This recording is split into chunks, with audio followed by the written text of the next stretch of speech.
કવિ કહે છે કે ઓ એ રામચરણ અનુરાગી, જેના ઉપર રાઘવેન્દ્ર સરકારની અત્યંત કૃપા હશે, એ શિવ કથાને ખૂબ સહજ રીતે અને સરળ રીતે સમજી શકશે. મેરે ભાઈ બહેન, શિવ કથા આ મૂળ 7 સંહિતાની અંદર છે. 7 સંહિતા.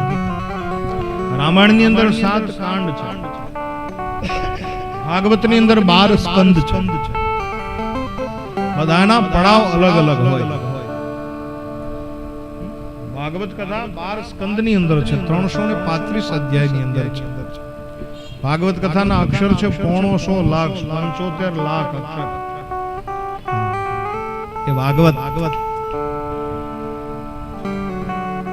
રામ કથાની અંદર 7 કાંડ આવે છે.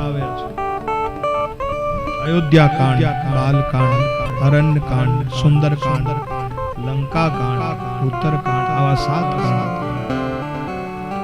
એવી જ રીતે ભગવાન વેદવ્યાસે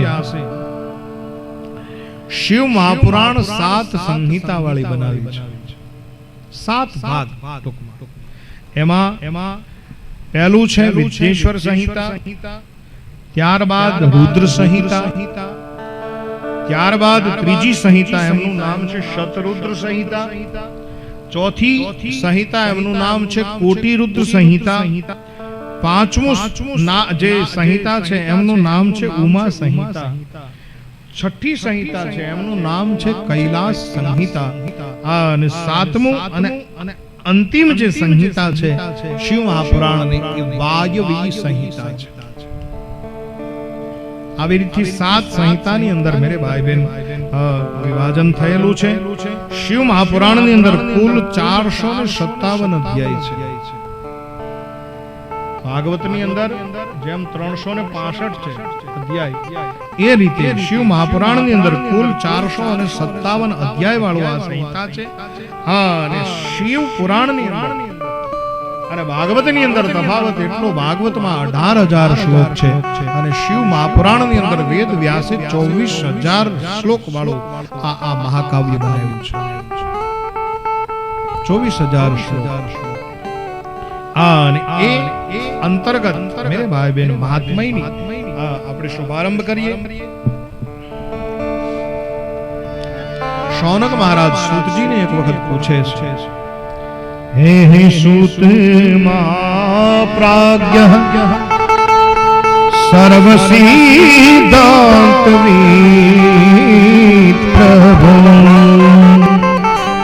આખ્યાહીને કથાસારં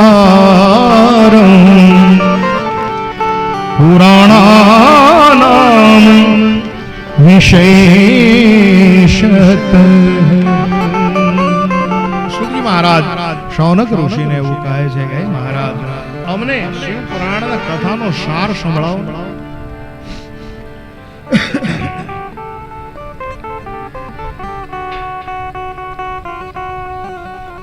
સુજી મહારાજ વિચાર કરે કે આને સાર સાંભળવો છે.